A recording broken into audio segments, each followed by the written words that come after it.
What's up, YouTube? It's Nerd After Hours again. Me and Carissa are going to be talking about a number of topics, as we do in our little podcast series. And Carissa has something she's going to reveal for the audience here in a minute, and she wanted me to record my reaction to that before we get into everything. So this will I be just know you're interesting. going to get out of this. I did a dumb purchase today. A dumb purchase?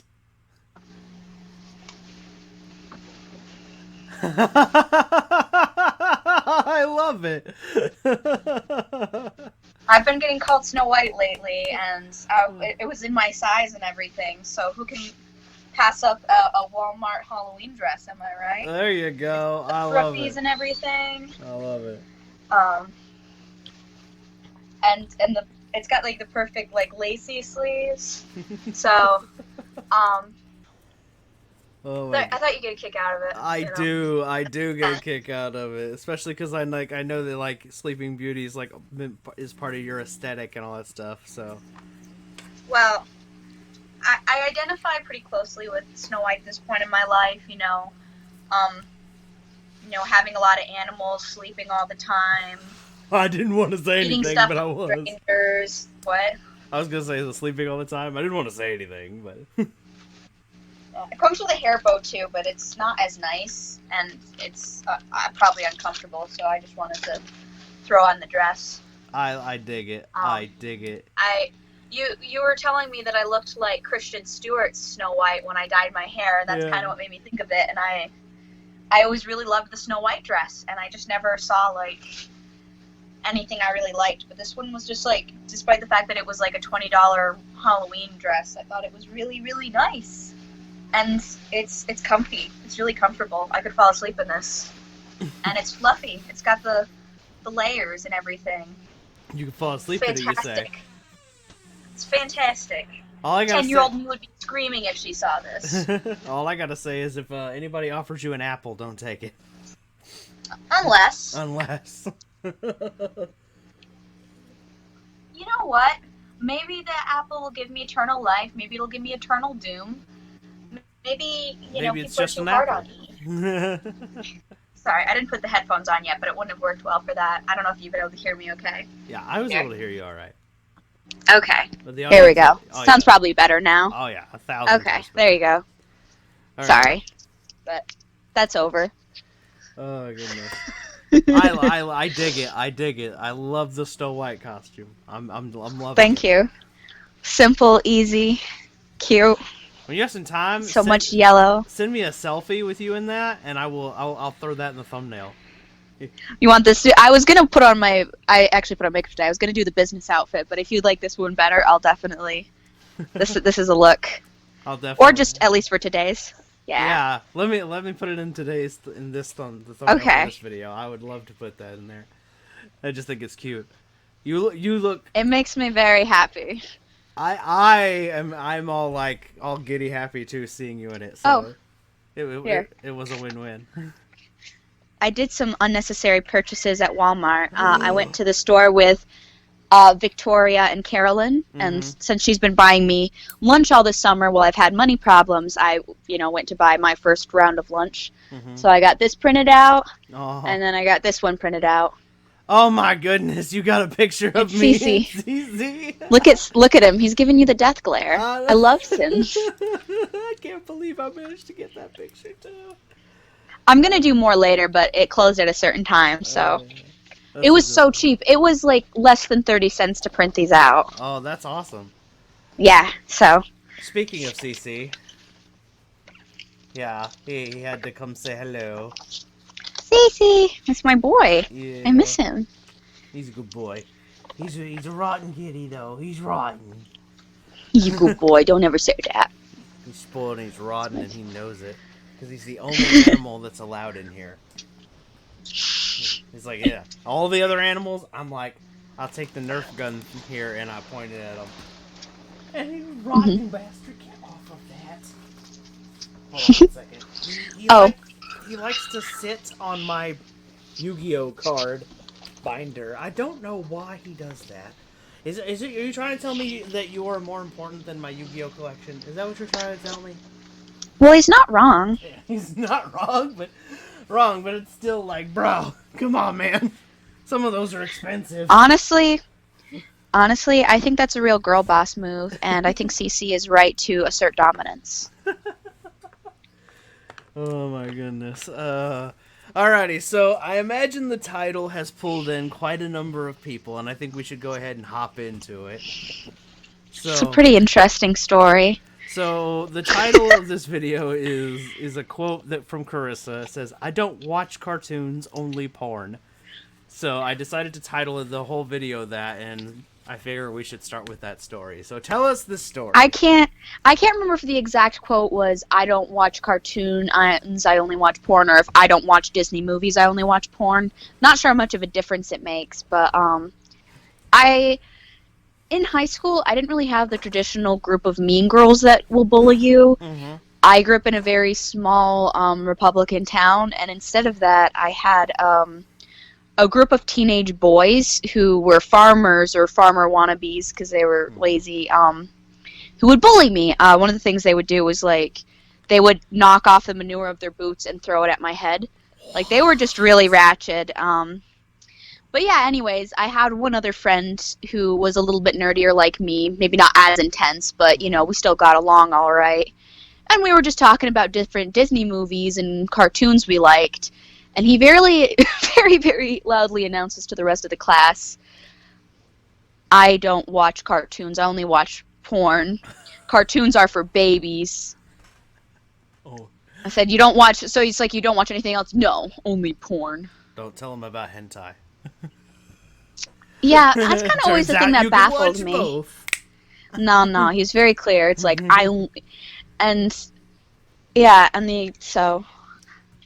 yeah, art class was rough. Oh, also, we did a clay project, and I made a cow, right? And one of the guys deliberately went into the art room and broke it. And I actually started crying in class, and my teacher, like, helped me fix it, but I was still really upset, so. As you should have been. Yeah, it was this really cute cow. It looks nice now. My mom still has the cow, because I made it with her in mind, and it's designed after the cow I had growing up, Rachel. I put, like, her patterns on and stuff. It's obviously meant to be, like, cutesy and cartoony. It's not photorealistic, but... I like it. Yeah. Yeah, they weren't very nice people. And, you know, by the sounds of it, most of them ended up dropping out by 11th grade, so I didn't really have to deal with as much bullying a couple of years later, because they didn't make it very far, but, you know. So what you're telling me is story. Your school bullies were the hers. I don't like to ever insult people's intelligence, but yes. I think they've earned it. They were extremely illiterate and apparently edgy. Bad people, yeah. Want to be edgy. They were, yeah. So. That sounds like something like I don't know. That sounds like something some of my dumbass friends would say when we were like 13 and trying to be cool or something. Like, I don't want to watch porn like a grown up. Well, to be fair. Most people in this class were like 15, so it wasn't like they were that old, but still. I mean, I was very much an intense nerd, and there was a lot of things that ended up getting me directly bullied because I was a stubborn person. And every Wednesday at Bible study, I would have a different costume I would do with my friends. And at one point, she did Ivy and I did Harley Quinn when we went to church. And they're like, "Yeah, you're all brave doing this, you know, at night with like a small group of people, but I highly doubt you'd ever go to school wearing that." And I said, "Yeah, I would." And they're like, "Nuh-uh." So the next day I went to school in a very intense Harley Quinn cosplay, and it's not like Suicide Squad, like tamed down, just wore pigtails. I mean, high pigtails, black lips with the drawn-on smile, because this was even before Suicide Squad. And it was big boots. It was a look. I also wore false lashes then. That was it was a lot, and yeah, that didn't really help with my whole bullying situation. But I needed to prove a point, so I didn't need to, but I was proving a point, so I did it anyways. I think that you proved that you were very brave, and that Maybe not very bright, Oh, but you please. know. You can't. I don't think you can really like. You know what I mean? Like that. Those are other people's actions toward you, and I don't think that that necessarily was something that you could dictate there. You know what I mean? Like, yeah, you could have been like, I'm not gonna wear that, but they would have. I feel like those guys would have bullied you anyway. Like if Yeah, you just that's showed up, true. if you just showed up to the school the next day wearing regular clothes, they just would have been like, haha, see, told you. Yeah, You know what I mean? So it was a lose lose. Those guys were jerks, yeah. and they were gonna be jerks to you no matter what. Oh, God, it was so shocking for me in high school though, because all throughout high school, I always got bullied for any nerd stuff I did, because I was Mm-hmm. always very much into doing cosplay type things. And then as soon Same. as I got to college, it was like this huge thing that was like, oh, that girl's so hot, she does cosplay. And it was so weird where the thing I used to get bullied for was the thing that made me cool, quote Mm-hmm. unquote.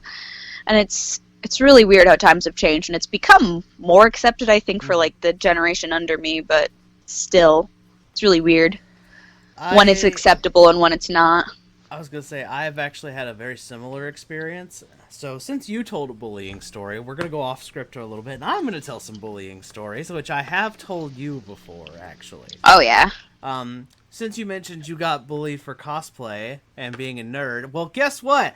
I got your Mean Girl bullies. I'm not even kidding. The my biggest bullies in growing up in school were girls. Most of my friends were Uh-huh. chicks too, so I don't know if that had anything to do with that, but that was just a funny coincidence there. Um, I mean, I had guy bullies too. You know, like in gym class, they like they just wanted to show how big and bad they were, that kind of thing. But they were never as bad as the chick bullies, I think, because I don't know, for some reason they just kind of knew how to get at me for some reason.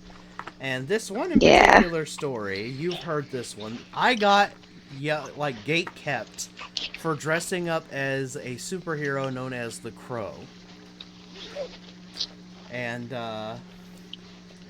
yeah, well, why don't we try our new tool here? And what I will do is I will show the audience, if I can, I will show the audience and you what I'm talking about. Let me pull up Google here, and just in case somebody doesn't know who the Crow is,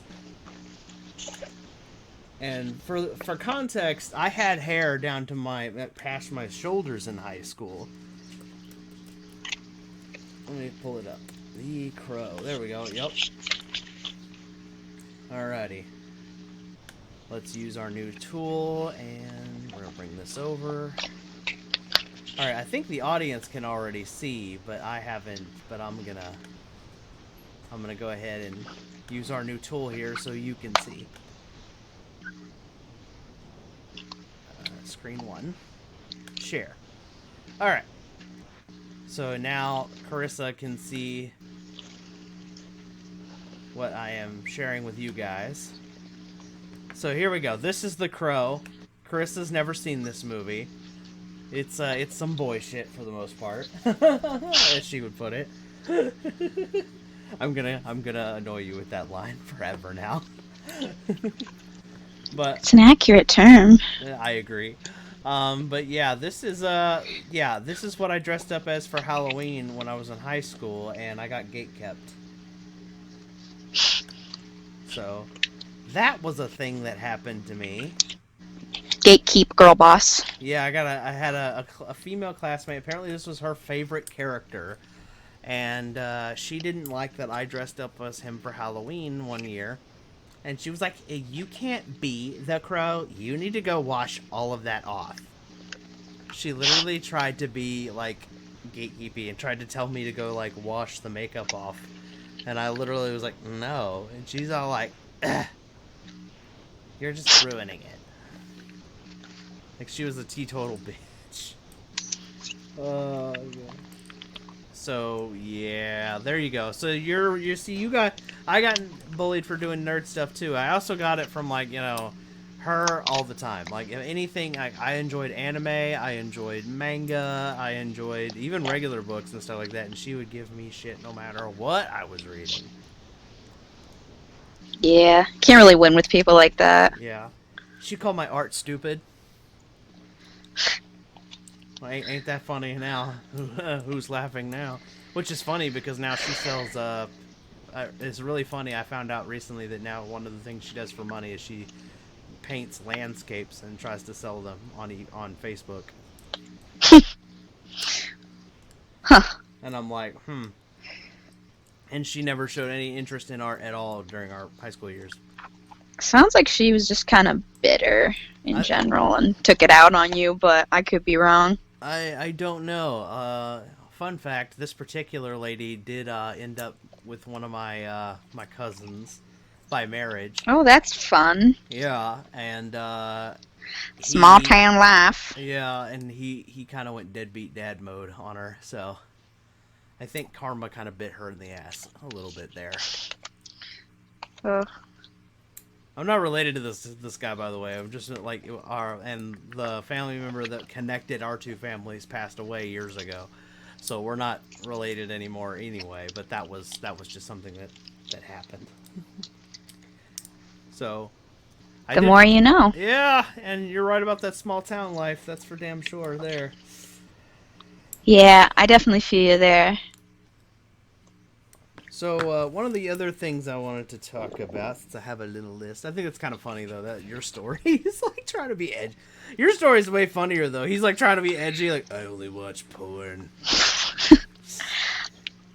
Yeah, I don't know. I couldn't really say anything back to that because I felt like he had already embarrassed himself. Right. So I just kind of shut my mouth. I was like, okay, bud. It's a weird thing to get bullied for as well. Yeah, I don't. But on the other topic you were talking about, that kind of brought it up, where you talking about how it got more acceptable as time went on, like when you went to college. I Yeah. had to experience something similar, but with high school. See, I got bullied until I was a senior, and then some of the guys who used to give me shit were asking me all the superhero questions because the Iron Man movie was coming out, the first Iron Man movie. So it was kind of funny because they were like, well, you're the comic book guy, so that's why we came and asked you about it. And I said, okay. And then after I answered all of their questions, they stopped bullying me. It was kind of funny. Yeah, I've been there. Been there, done that. It's very strange. Like I feel like the Marvel movies kind of made superheroes cool, so they just, so now it's like it stopped being like the cool thing to pick on the nerd kid who likes Spider-Man and the X-Men and all of them. Yeah, probably. I really don't know when it just sort of was decided that it was acceptable, but, it definitely happened at some point. Yeah, the superhero movies I think definitely helped because as much as some of the gatekeepers in the nerd community might like groan at the idea of superhero stuff being mainstream, it has made bullying people for liking that stuff less cool, quote unquote, because it's like everybody watches that stuff. You know what I mean? Yeah. And video games feel like they're kind of in that same vein too. Like they're becoming more, and you're seeing more people who are gamers. Yeah, and you're also seeing people like all types of people. Like there's a whole like section of like chick gamers on Twitch. So it's becoming like, see guys, it's not just us that plays video games. Everybody plays video games. Yeah, I don't know. I think it's definitely a slow progress, but it's heading in a better direction. Change is slow and hard. Yeah. Don't get me started on the politics side of that thing. I'll give it a headache real quick. I feel ya. So I'll try to save the rants towards the end, where people will drop off. Yeah. So speaking of some stuff here, I wanted to talk about the Sandman poster I showed you. Okay. And you guys, I'm sure, have seen it by now. Netflix has a new series called The Sandman. I sent Carissa the poster, and I did some homework. I found out what that was all about. So, okay. Okay, so DC, it's a DC thing. I thought it was going to be Marvel for some reason, but because they have done stuff with Netflix before, but apparently that wasn't the case. This is a DC character, and what the Sandman is he is actually one of like three. There's like three characters that share the name Okay. Two of them are superheroes that are loosely connected to the Sandman that this Netflix series is about, which he is like a kind of like divine entity type being. He's kind of like Lucifer or the Spectre. He's not a person. He's kind of like one of these godlike kind of creatures who's been around for like a long time. And he's like one of the fundamental makeups of human existence. And he is like the Lord of Dreams, essentially, is what he is. So he's like, that's his role to play in all this, which gives him like an crazy amount of power. And in a nutshell, this Sandman is, I think they've even got power. Like some of his powers involve like hallucinations. Some of them involve like he can affect your dreams. One of the things he can also do is like alter reality. So like he gets pulled out of his world by some people who are doing some magic ritual, and they were trying to summon his brother. And his brother is the entity of death, and they were trying to imprison the entity of death, I think. And I could be wrong here, so if anyone has made it to this point in the video wants to correct me in the comments, that's welcome. But I think the idea was that they were gonna bring death to the physical plane and imprison him so they could be immortal. And instead of getting death, they got Sandman, who is the entity of dreaming. And they ended up imprisoning him for like 70 years or something like that. Oh. Yeah, but he's That's like a long time. Yeah, but he's like a billion-year-old being, so for him that was probably like a 20-minute timeout. You know what I mean? Yeah. That's true. Yeah, but he was still pissed about it. So, as punishment for the guy who did it to him, he trapped him in a nightmare after he died. In an eternal nightmare that would start over and over and over again. Kind of like a hell loop from Lucifer. So basically this guy would like literally like relive his worst nightmare that he ever dreamed over and over, and every time it would end, it would start back over at the beginning. It was like, wow. So, and I'm interested to see how they humanize this character, because I've never read the Sandman comics. The Sandman I'm familiar with is one of the superhero ones, and I thought maybe go ahead. So, isn't there a Sandman in the Spider-Man universe? Yeah, he's a bad guy. Yeah. Sorry, I wasn't sure, and you said this was DC, so I was just kind of... Okay. Yeah. Not related. Yeah, not related. We can talk about Marvel's Sandman here in a minute if you'd like. I could care less. I don't have any emotional attachments to him. Okay. Well, for the audience I just sort of... sake, That's the only version I've ever seen in like a comic book setting, you know? Yeah. I just haven't seen it played out. Well, for the ever. Yeah, for the audience, this Sandman is the one I'm familiar with is one of the superhero ones, and basically he's was created I think in like the 40s, and basically he's like Batman except he has a gun that shoots mist that makes you fall asleep. That's why he's called the Sandman. And in his original comic, he wore an orange suit and a gas mask and a purple cape. I think this is a look. Sorry, the thing keeps making it so the phone's falling, but all my non-plug-in headphones aren't very good sound-wise, so... But did you hear the description of one of the superhero ones? Yeah, I was listening. Okay. The orange suit and purple cape. Yeah, could you imagine that's your superhero costume? And a gas. I mean, most of them are kind of ridiculous looking, so it's not that out of the blue. Let's be honest. It's more rare when you find one that doesn't look silly. Yeah, Marvel did a good job of making silly costumes look cooler. Yeah. But yeah. And then, of course, you wanted I was going to say fun fact, did you know the Sandman that you're familiar with, actually in Marvel comic books has actually been a good guy a few times? I didn't know that. Yeah. There's been a few realities where he's a few timelines where he's like either quit being a villain because of like apocalyptic circumstances, or like I think in his original timeline he had actually said I decided he wanted to be a good guy, and he like worked with the Fantastic Four for a little while, and then like I think the Green Goblin did something to him that made him evil again. See, he always seemed more like a tragic character, not just like an evil one, but, you know. I think those are the most interesting villains, actually. I think those are the villains who are like, they're not exactly villains by choice or by nature, they're villains by circumstance. Yeah.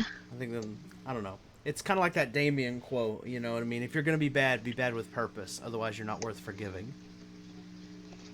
There you go. That's an interesting concept. Yeah, it's literally a quote from Damien from the Vampire Diaries. I don't know if you've seen that episode or not. I don't know. I haven't gotten very far into it, and now I don't have Netflix, so I have to wait till I can get back into it. Have you met the Klaus character yet? The Klaus? No. Okay. Yes. Yeah. Never mind. The half he's the vampire? Oh, yeah. I got that far. Yeah. That's who Damien was talking to when he says that quote. Because Niklaus is kind of like, I'm not going to spoil it for you. Like, I'm not going to tell you exactly, like, specific events in the series, but I'm pretty sure he goes from being, like, a villain to more of, like, assisting the, Elena and the brothers. Mm-hmm. He kind of becomes more of an ally as the series progresses. So there's like that transitional period where that's where Damien says that to him. He's like, if you're going to be a villain, you must, or he's going to be bad. He says, if you're going to be bad with purpose. Otherwise you're not worth forgiving. And then like the longer part of the quote, he's like, look, when I do bad stuff, I'm doing it for a reason. When you do bad stuff, you're just doing it to be a dick. You know. Yeah. And makes sense. Yeah, and especially in the early seasons when we first meet Niklaus, he is very much, he's just a dick. Yeah. That's true. Oh yeah, his character I originally hated when it started, but they did a good job of making him likable as it goes on. Mm-hmm. Yeah. I like that he's an artist. I think that's an interesting thing. Yeah. And like, when you find out more of his backstory, like the way his father treated them, not just him, but his siblings, it's like, it puts it all in perspective of why Niklaus is the way he is. And it's like, see, that's all that, and that's makes what makes the most interesting villains are villains like that. Like Niklaus, I don't think naturally, I don't think he's a bad guy. I think naturally, I think he was just an artist, and he wanted to express himself and focus on beautiful things. Like I remember, like the sister mentioned that he was kind when they were young, and I'm like, and I feel like, and like his father beat that out of him. And that's what made him the villain, is because the way his father treated him. So it's like, sometimes I think it's nurture can defeat nature, and I think that's where some of the world's villains can in the real world come from. Yeah. So it's kind of interesting. I don't think it takes away the fault, but it's a good way to. I think it's a good thing to understand. You know what I mean? Like, so maybe there's ways to prevent it in the future, but that's a whole political spin-off from the Vampire Diaries. I'm sorry. Yeah. I also have the Jonathan Kent Superman thing, but I think I wanted to save that one for the tail end, because I wanted, because that one gets a little bit political. Let me see here. Oh, Princess Carolyn, you wanted to talk about that a little bit. Tell us about that. Tell the audience about that. If you want to hear about that one, that's like one of my only subjects that I'm really passionate about that nobody ever talks about. Yeah, tell us about this. I think she's a really underrated character, and she's probably my favorite fictional character, if I'm being honest. Okay. I think people really dismiss her because she's a side character and she's not designed to be the center of the story, but I think her story is in my opinion, the most interesting and the most relatable. I'm really going to be spoiling the BoJack Horseman show, though. Is that do you want to see it, or should I try to find a way to talk about it without spoiling it? Here's your spoiler warning for the audience. Okay. I don't mind spoilers, so for Okay. the audience sake, this is your spoiler warning.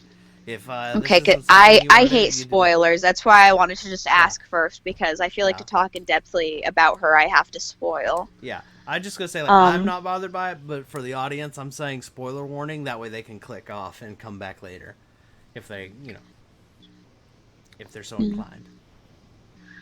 I think she's a really good representation for a woman who's been in a long-term abusive relationship and what it's like trying to slowly get out of that. When we first meet her in the show, she's, just very focused on work, doing her best, and BoJack is actually her client. She's, in a movie agency. And it starts out with her finally breaking up with him after they've been together for an entire decade. So... Golly, I can't imagine tossing 10 years out the door on a relationship. That sounds terrifying. Well, let's just say he really had it coming, and it's amazing she ever put up with him. Because you don't really realize how much he's taken advantage of her until you get through the show, because you might think that, he's just kind of a assholey dude. But it's very much implied that, he's been a bad boyfriend in general, but he's been regularly cheating on her the entire time they've been together.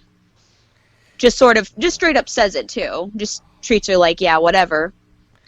And BoJack's and the you hero find of the out story? Like the protagonist? I would not say that. I do not like BoJack. He is a horrible character. Red flag. One time when I was talking to a guy, right, and I was saying how much I liked him, and that was one of the characters I like to play. He's like, "Oh, well, I could dress up like BoJack for you sometime," and I'm thinking, "Oh, buddy, you clearly have not seen this show." Anyways. If you've seen the show, I think you would know that's not a thing you should want to be associated with. But anyways, happy ending is not the ending where she ends up with him. No. But there is a happy ending for her, isn't there? Yes. Okay. Yes, she gets a really happy ending. He doesn't. He goes to prison. Let's just say that. Anyways. I'm okay with that. He goes to prison, which is the most fitting thing for BoJack Horseman. We're supposed to feel bad for him, I think, but I don't. I very much think he gets what's coming. No, he does try to commit suicide, though. Oh, okay. Yeah, because I've heard that audio on TikTok, where I'll see you on the other side. And they're like, oh, BoJack, there is no other side. You know what I mean? Yeah, well, he's hallucinating while he's in the process of dying, but he does get saved, and it is a neat scene. But yeah. Anyways, when you're getting towards the end of this episode, you see a phone alarm that goes off, and it says, "Happy 40th birthday, Princess Carolyn," while she's alone in her office. So that means that day when she was at the diner, you don't realize this after it's already been confirmed they've been together for a decade. That means she started dating him when she was 20. Because 30, because she's 40 now. Anyways, in her early years, I think it does confirm earlier in the show that they met when she was in her 20s still, but it's still kind of foggy. Anyways, I'm sorry, I'm getting my timeline all fudged up. It's all good. But that means that entire time when they were early on the date and he's dismissing her, making everything about himself, that day was not only a birthday, but a very big birthday, where she had been waiting. Been with him for 10 years. She's 40, never made any kind of commitment towards her. And she's stuck being alone on her birthday, and she just kind of accepts it. She says, and they're like, "Are you sure you don't want to go home?" She's like, "Where else am I supposed to go?" She has no friends. Oh. No partner. Oh. That's it.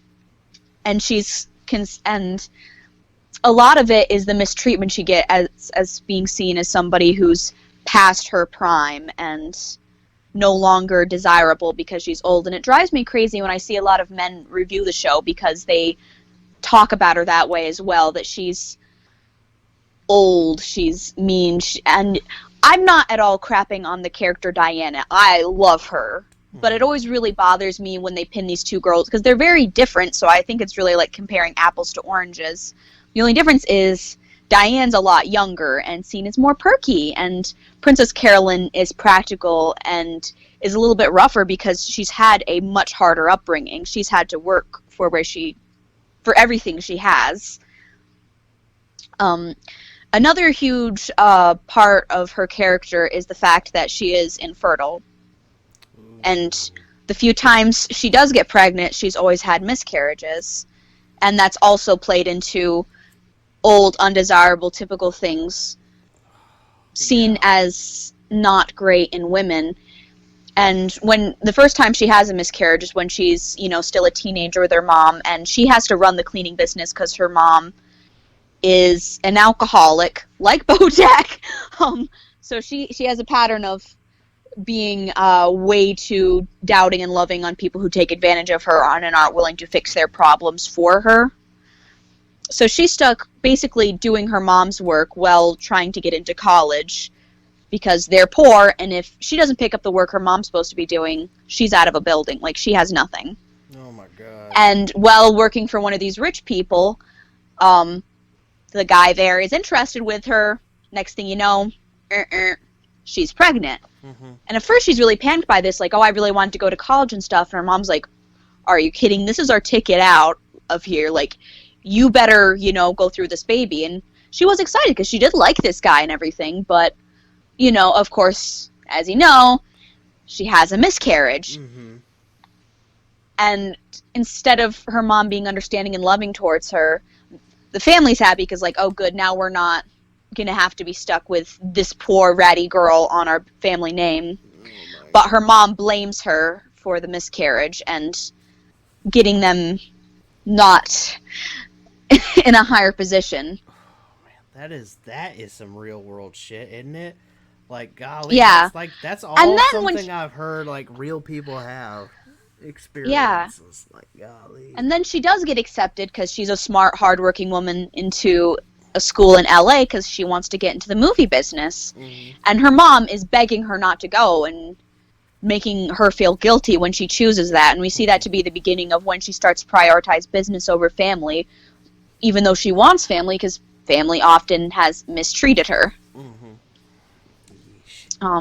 It's funny, you say that because, like, when I was in high school, I'm not gonna say who it was, but I actually knew somebody, and I don't have a problem telling you, but since we're on mm-hmm. camera, I might tell you privately. But when we were, I knew somebody in high school whose mom was kind of like that, who was alcoholic, abusive, and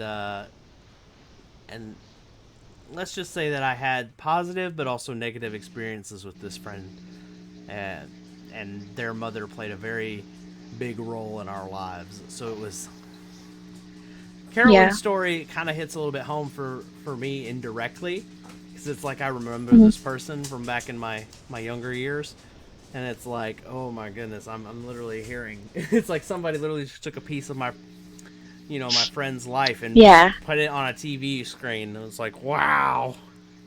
Yeah, it's the type of thing most people have seen some form of in time, especially when you grow up in a really poor community. Mm. And that's one thing that you understand from her. She really has worked for what she has, especially as being a woman. And you see her continually, like, get used, and it's so easy to see how she keeps getting used by the men in her life. The first episode is her breaking up with BoJack, and it's maybe an episode or two later, he decides he's in love with Diane, the girl who's, hired to write a book about him. So her entire job is to talk to him and make him feel validated all the time, which is why he ends up liking her. It's very shallow like towards her. Mm-hmm. Luckily, they don't end up together either, so just so you know. Oh. both ladies get better in life. They both realize that he's not unworthy. But yeah, so, and he's trying everything to get her to like him, doing these grand gestures and stuff. Well, she ends up engaged to his arch enemy, who's just a really nice guy and never does anything wrong to BoJack, named Mr. Peanut Butter. Oh my goodness. It's like Flanders And from The Simpsons. He's like, "Hi, hiddly ho, neighbor," and it's like he's always nice, but for some reason he always hates him. well, he hates him because he's basically his sitcom was a rip-off of his, but that's not really his fault. He just got hired for something like that, and he always looked up to BoJack and saw them as like, hey, we're pals. We did like the same type of sitcom format. And he's like, no, I did it better, and you're stupid, and you didn't deserve this, you know. And they have exact opposite personalities. Yeah, he's entitled. He thinks he's better than everybody, but also he hates himself and the, you know, typical narcissistic behavior. I was gonna say, damn. It's like, but BoJack that finally, like a entitled white guy. Like if he was a human. He is the classic archetype. He's horrible. Horrible. So if this is a live action movie, BoJack is definitely a white man. Good to know. Let's just say his voice actor is a white man, you know, and they did that was, I think that was cast for a reason, you know. Right. But once he accepts, like, okay, she's engaged to Mr. Peanut Butter, he then decides he's going to go back after Princess Carolyn, and she's originally, you know, like, I've been down this road 1,000 times. She's been with him for a decade, so she knows his patterns. She's like, you know, you're not in love with, I'm trying to remember her exact wordings. You're not in love with me. You're in love with Diane's, and you're not even in love with her. You just think you're in love with her because you pay her to talk about. I can't remember, but basically, like she's paid to validate your feelings, and you talk about yourself all day while you're with her.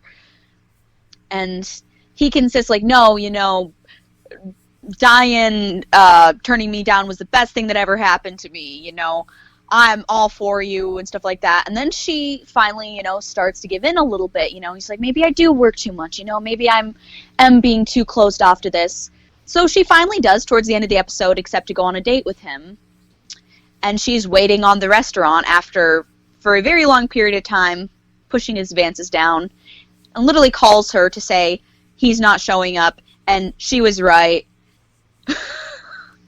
He's not in love with her. What are we doing? After, for days on end, going crazy trying to beg for her. And her reaction to this is to not be like, wow, you know, this guy's really a jerk. The next episode begins with her giving her pep talk on this being her fault because she let herself fall in love. And I just need to focus more on work. Oh my god. And then we see her next relationship, which is also a business colleague. This is a very regular thing where she mixes life and business a little too much because she is very dedicated to work, which is kind of a good thing, but it also leads to her romance life being messy. Mm-hmm. And this guy is supposed to be getting a divorce, she tells him. So, you know, even if he's married, you know, it's a separation thing. And that's what she thinks. And this is one thing that drives me crazy. It's very clear, if you watch the show, that he was all like, yes, we're definitely getting a divorce. You know, me and my wife are not together. Mm-hmm. And I saw another guy who was reviewing it saying, like, well, what did she expect? Well, you know, she knew he was married. I'm like, yeah, but he wasn't with her. You know, she didn't know that. Anyways, just something that bothered me because they act like she was knowingly helping him cheat on somebody. Mm-hmm. But she's under this impression he doesn't have any intentions. And he talks her into leaving the business that she had to take so long to get higher up in because when she started, there wasn't a such thing as a female agent. Mm-hmm. It took her so long to get up there. He's like, hey, why don't we start a business together? This is going to be our life, you know. I love you, Princess Carolyn. We're going to start this. And she's thinking, yeah, you know, let's do this. You know, he talks her into it. This is a big investment, a very big deal. Mm-hmm. And then as they're in the elevator with the stuff, ready to leave the job, he mentioned something about, oh, shoot, my wife's calling me. And she gets really confused. And it's like, the wife you're divorcing. She's like, yeah, you know, we've been counseling. And then you realize how you're still in love with them, blah, blah, blah. And then tries to go back to kissing her. And she's like, whoa, whoa, whoa, whoa. You're supposed to be, you told me you were already separated, already getting a divorce. And this, I know it's a fictional bunny, mm-hmm. but he has the audacity to tell her she needs to stop being so picky at her age because she's not going to have so many options left in life, and she should be so lucky that he would be giving her any advances. And she says, you know what? I'm leaving the company, but you're not coming with me. It's in my name. I don't have to legally take you with me. I'll start this agency on my own. And gets the confidence to break up with him after that bull crap, which is good for her. This is when we see her. She stops dating toxic men. She stops letting BoJack pressure her into him. She really, after this, her romances are great. I love watching her different escapades. There's this really great gag, which I think is it's partially a in-depth metaphor about how she's constantly let immature men take advantage of her, but it also is just a funny gag where it's 3 toddlers in a trench coat, and his name is, what was it, Manson? And he's like, it's clearly this little kid, and there's like a broom for a hand, and everybody's constantly like, wow, he's such a put-together business gentleman, and he literally will say, oh yeah, I work at the business factory. And it's so funny, and it goes on for like almost an entire season. She's dating him, and then she ends up breaking up with him because he's too serious, and she needs a more young and vivacious relationship. And it's just such a good gag, and it goes on so long. I know some people find it annoying. I think it's hilarious, I feel like this would especially since everybody goes along with it. I was gonna say, I feel like this would have been a better show if it was all about Princess Carolyn and not about BoJack at all. Honestly, it was really hard for me to watch any episodes she wasn't in. You know, my favorite episodes are the ones that mostly lead on her. I believe that. You know, that's kind of funny. Yeah. I always find that funny with how there's always a character that's like a side character that sometimes steals. Always a lot more interesting. Yeah. I really think she's one of those. She is. I truly think that she should be more of an icon. It was hard for me to find any costume pieces for her because nobody wants to do her, and it baffles me because I think she's one of the most iconic and amazing and relatable characters I've ever seen. But yeah, sorry. No, go ahead. Continue your line of thought. I was just gonna interject on something, but go ahead. Keep interjecting because I won't stop talking once I start talking about this. Well, we kind of got on the topic of like side characters that steal the show. You know, actually, Yu-Gi-Oh has one that's kind of like that a little bit. So, for context, we have the hero who is Yugi, right? The namesake of the show. He's like the literal king of games. He's won, like, everything. And then you have his best friend, Joey. Joey is talented, but brash. So you know there's potential there if he ever could just stop letting his brash nature get the better of him. You know, like, because he's very talented, he's actually very smart, but he doesn't allow himself to be smart. He's kind of like, I'm a tough guy, you know, like, and like what the American version of this character is like has a Brooklyn accent for some reason, even though they live in Japan. I don't know. It kind of fits though with his nature, so I don't think nobody really says anything about it, but it's just kind of funny, you know. So he has that accent, and it's kind of funny because him and the other guy who is like antagonist / rival to the hero, him and Kaiba, who is the rival of Yugi, they always clash, right? Kaiba and Joey always clash, even though they're technically on the same side in the later seasons. But Kaiba is a rich kid. You know what I mean? Like, he wasn't always that way, but he very much acts like what you expect a rich guy to act like when he grows up. You know what I mean? Kaiba very much acts like that, and Joey's grown up with next to nothing. So you see where these two personalities kind of rub together, and I always feel like it might have been a more interesting show to focus on Joey instead of Yugi, who was kind of like somewhere in that middle ground between these two guys. Yeah. Well, they often pick like an uninteresting protagonist so that you can like kind of see they're kind of a blanket statement to see the world through. Mm-hmm. But I don't know. I don't think it works.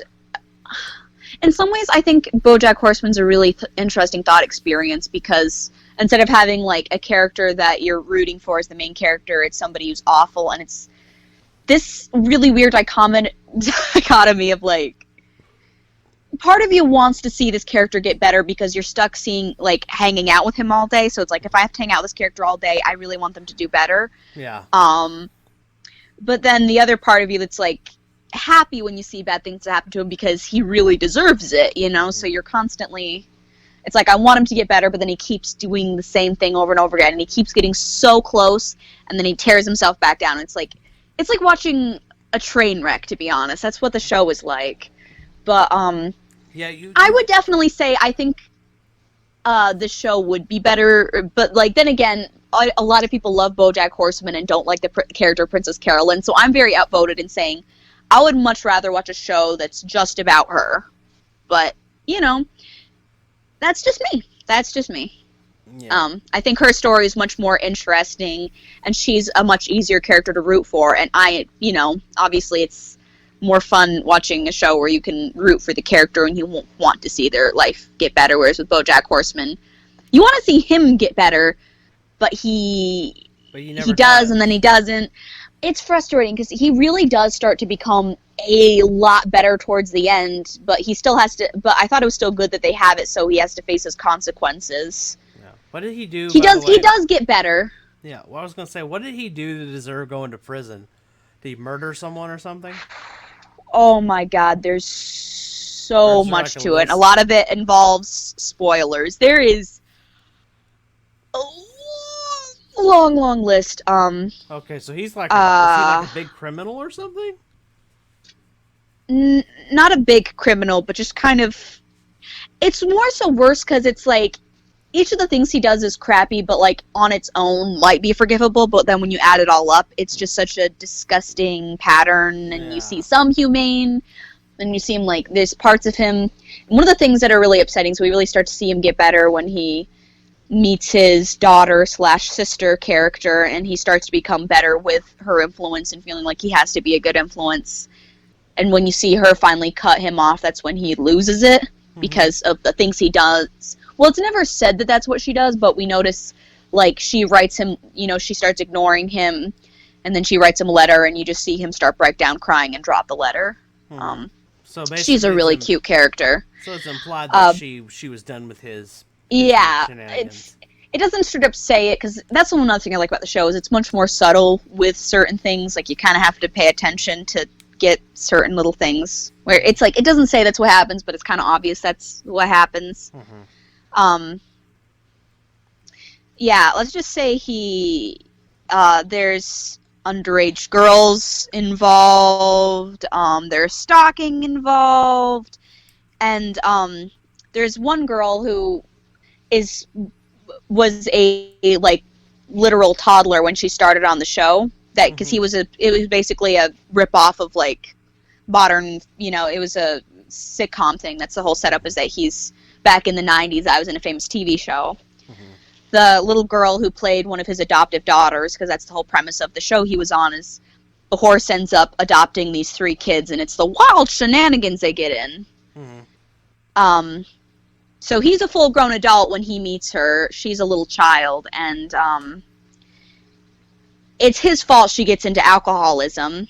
He regularly parties with her, and you find out that he, once she was of legal age, slept with her, and regularly encourages her drug problems, and it's basically his fault that she ends up dying.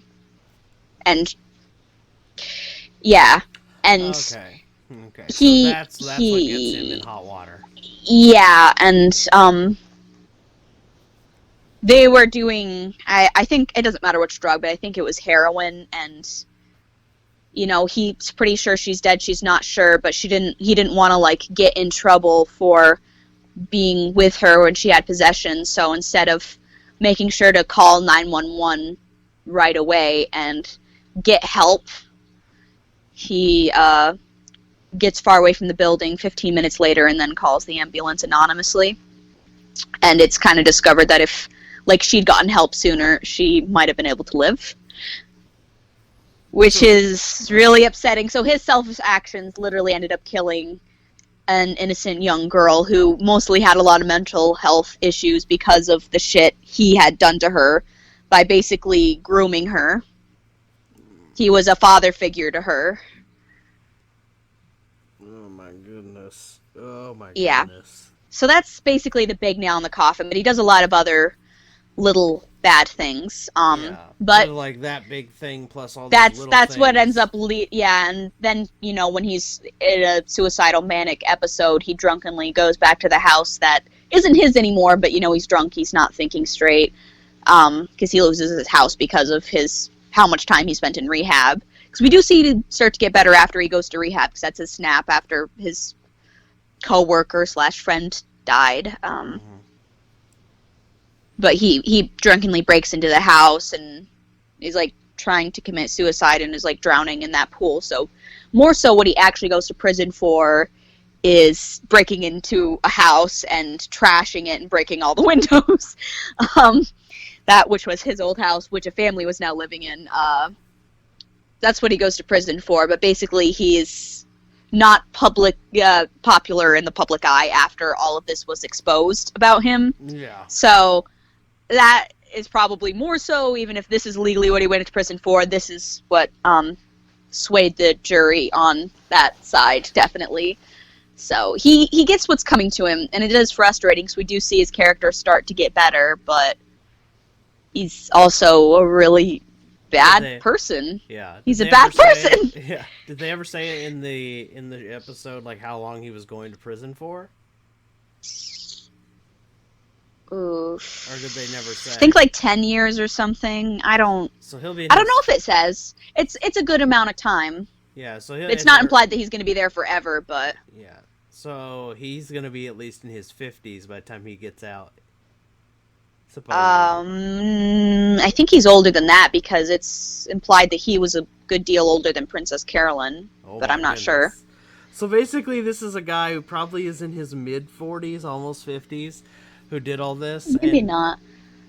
Huh. Because he would have been in his mid-20s probably in the 90s show. I don't know how much of this is accurate. And the show is taking place in like 2015, I think, so... I don't know. I don't know. We don't. There's a confusing timeline, and it stretches a long period of time. But I think it's implied that he's already 50 when the show is coming to an end. So that probably means he's about 10 years older than Princess Carolyn. I don't know, though. Yeah. You know what I can't imagine? I can't imagine spending 10 years with somebody just to throw it away like that. Like the way because he did that to her. Yeah. You know what I mean? I can't imagine. Well, he never took her seriously, and she was too stubborn because she'd spent so much time with him. She didn't want to. Yeah. And, like, I've done that before where I've stayed with somebody even though they were treating me badly because it's like I've spent so much time with them, and it's hard to, like, let that go. Yeah. But you're the only one who's putting any effort in. But, yeah. I just can't imagine, like, spending 10 years with somebody and not, like, committing and not, you know what I mean? Like, like honestly, if I spend a decade with you, I'm pretty sure that you would have gotten a ring before we even got to that point. You know what I mean? Like, I'm just saying. Yeah. Well, that's kind of how I felt about like as much as I love my brother, it's been really like frustrating for me because his girlfriend is amazing and they've been together since high school, and she's put up with some serious crap in the time they've been together. Mm-hmm. And she's made it very clear that's what she wants, and he still hasn't just like proposed to her, and it pisses me the F off. It's like, and she's not a hard to please woman. She's not going to be like, sorry, this isn't like a 3-carat diamond I don't accept, she'd just be happy with a regular band, I take it. Yeah. She's more so wants the commitment, and I know he plans on being with her forever, but it just kind of makes me mad when I see that stuff. Like, I don't think you should ever make somebody wait 10 years. Life's too short for that. Yeah, I agree. But, that's just a thing. It's like, I'm not that, like, you should always rush into things, but a decade is a long period of time. A decade is the difference between somebody becoming adult and being a child. Like, that's a long-ass time, Yeah, I dated a chick for 2 years and asked her, and then she dumped me, so... Yeah.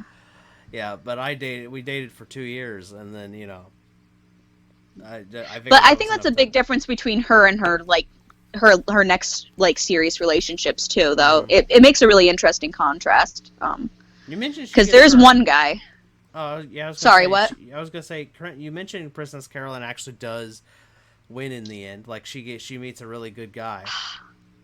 So there is one guy, and I was kind of disappointed because he was really awesome, and he did like, we get to kind of, this is like how we reveal the fact that has infertility issues because she gets really excited about being pregnant, gets a miscarriage, and he's like, you know what, I actually do want this with you, let's really try for it.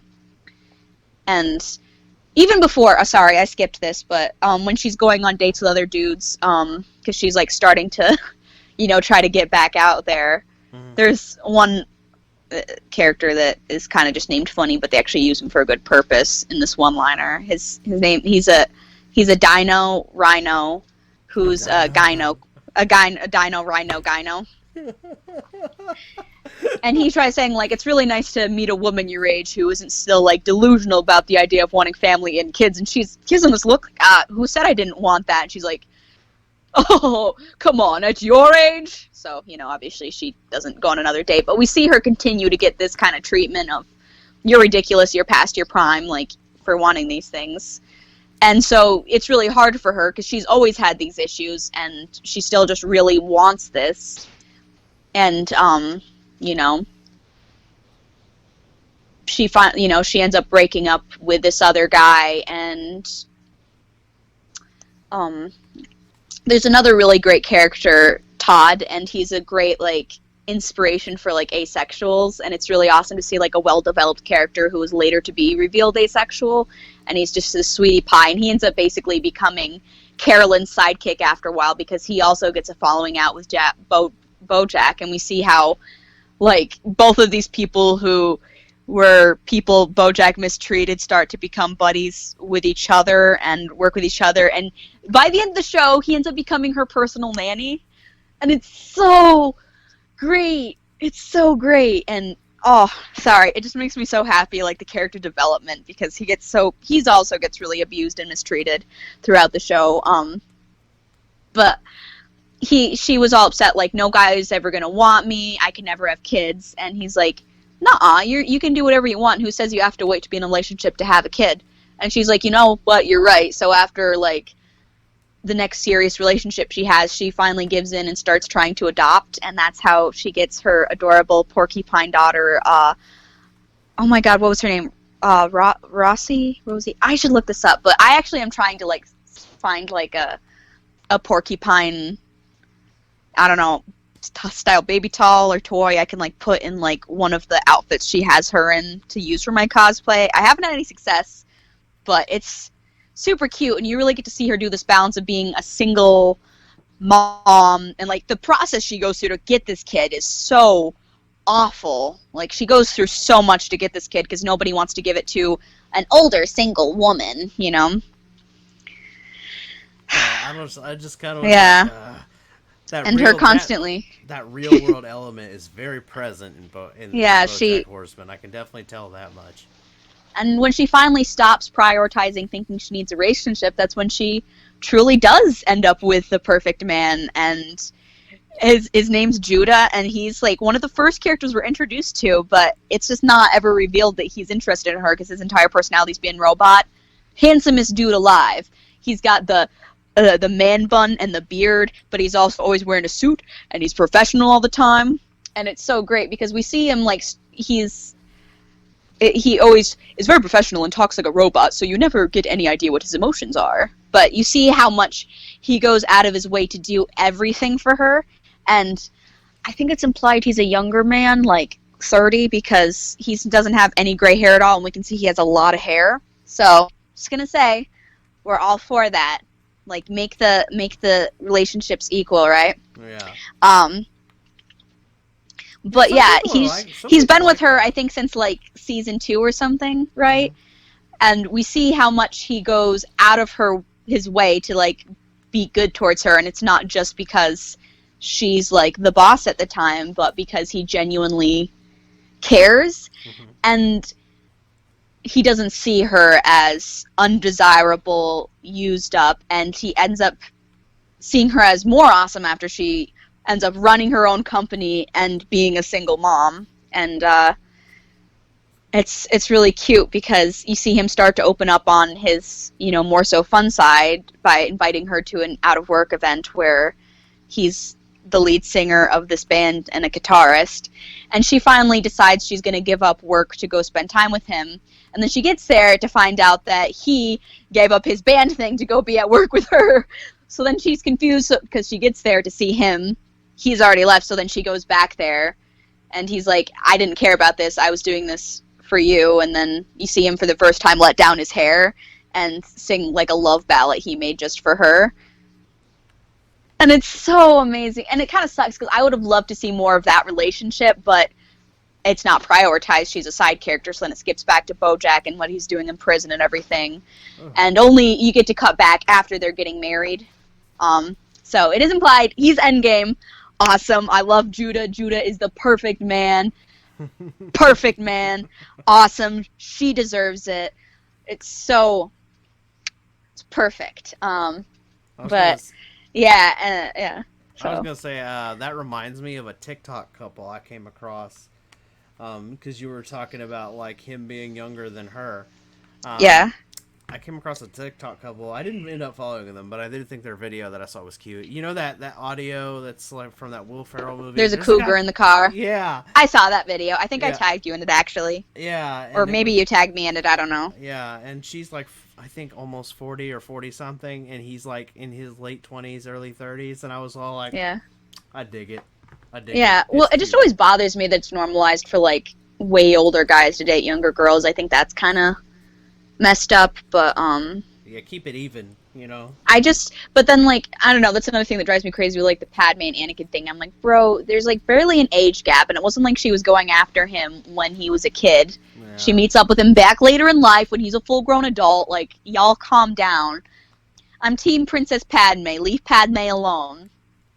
Anakin's kind of a dick anyway, so fuck. Oh, another F you to Bojack, right? Yeah. He gets like a final dance with her after, she marries him, and, they're gonna like have their farewell conversation, Mm-hmm. And does he try to do that, but I still love you thing? Or whatever? Worse. Oh, no. He tries to say, I don't remember his exact wordings, but I honestly didn't think there was going to be anybody else who... I thought I used up, like, all your prime years. Yeah, that's just gross. Yeah, like, so it's like, fuck you. You can still change and, like, get functional relationships after you're 40. You're not, like, an unusable... I just want to kill him. I just want to kill him so bad. Both of our parents are in their like 50s plus. I don't know where your parents are age range. Mine are. My parents are in their 50s. Okay, yeah. Same. So both of our parents are in our sets of our parents are in their 50s, and not to get too personal, but my folks like to sometimes will slip up in conversation and tell me about their sex life more than I care to know. But if they're mom, your mom, the same thing, yeah. So the point that I'm getting at is like they're in their 50s and they're still having fun. So obviously that's not where it ends. Yeah, but it's this really horrible thing as a woman where you're seen as like your biological clock is running out, mm-hmm. and you have to constantly be young to be desirable. And that's really upsetting. And even me as somebody who's in my early 20s, I've constantly I've had people I've dated either, cheat on me with teenagers or constantly want me to present younger and didn't like anything that implied I was getting older or maturing. And that's kind of why I've had a distaste for it in general, because I just have found like dating men, it's this constant degrading game all the time, and it's like I don't want to have to stop growing. Like I would rather be my real self and be alone than be a fake version of me and be quote-unquote loved when that's not love. Everything that you've told me about like your exes, I'm not going to expose anything personal on YouTube, but I will say this much. The one thing that annoys me about all of especially the ones that the one we don't really like even more than the others, I don't like that they tried to like they just weren't worthy of the way you were. Like the way you described your relationship, like you sound to me like you're very ride or die. And I'm like, oh my god, you have this ride or die chick Do you know how rare that is to find a person who wants to put up with your bullshit? You know what I mean? Like, and then these guys squandered it, and I'm just like, you're morons. You're morons. That's right. If any of Carissa's boyfriends are ever watching this, you're all idiots. All of you. Alright? She is gold. Look at her. You guys are morons. I wouldn't go that far, but I would. I think a few of them deserve that. I say it. The wannabe YouTuber definitely deserves that, especially with how he's been treating his next girl. Pisses me off constantly. The entire time we're dating is comparing me to her and reminiscing about when he was with her, and now that he's back with her, he's doing the same shit. Won't even let her wear her Elsa cosplay because, oh, it reminds me of Carissa. Shut the fuck up. Shut the fuck up. She got that before you guys were together. She loves Elsa. If she wants to be Elsa, she should dress up as Elsa. Like, fuck you. Yeah. Fuck you. He sounds like he's such a dick. He's got growing. Oh my god. Growing up to do. That's all I gotta say on that front. Ugh. Can you imagine? Yeah, and I'm the nerd to saying that. If the nerd guy's telling you got some growing up to do, you can take that to the bank. God. Also apparently had his younger sister buy McDonald's for him and his friends again. So can't even, ever pay his side of the bill when it comes to his own younger siblings. So, yeah. Anyway. Just a bad person. I don't like this person. Yeah. Well, we all make mistakes. Like, not gonna say anything, but I've got exes who beat the shit out of me. So, literally. So, we've all got mistakes. I think some people are redeemable, and I do not think this one person is redeemable. But there's a few people I've dated where I think that some of the problems were more so evened out, and I still hold out some room for change. But not that I would ever date them again, but I wouldn't permanently be I'm gonna talk shit about you forever. I could just care less what you're doing. I'm indifferent to what you're doing, but yeah. Same. I've got a few exes like that. Well, of course, I've also gotten luckier than you in the dating pool in some places where like I have one ex that you think that she's more unforgivable than I think she is. I think she's more forgivable. But that's a conversation that's not for the internet. So we're not going to go into that one. I don't think so, buddy, but I mean... Yeah. Okay. I'm glad that you know who I'm talking about, even though we're speaking in code. She chose Shrek. I know! Believe me. No, we're not going to get this started. I'm going to... She's a gold digger who chose Shrek. I'm sorry, but there's a certain type of stupid that's not curable. I hope she doesn't watch this one. Well, she doesn't know P personally, so I'm sure it won't hurt as much, so... Yeah, I'm just gonna... I don't think she watches my YouTube stuff, but, I've been surprised, because I've had plenty of people that I don't think watch my stuff, and then I get angry texts later, and I'm like, well, this wasn't even talking about you, but okay. Yeah. I'm not sure she would know I was talking about her anyway, because, let's face it, I've... some of the stuff with my exes kind of can blend a little bit, as you know.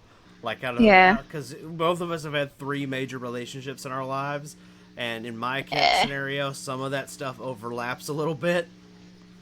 So, you know what I mean? Especially with the abusive partners ones, physically, I've had a handful. So, yeah. Even though I still think, I don't know, maybe I'm the naive one in this scenario, but I'm still hoping out hope that they don't do that to anyone else.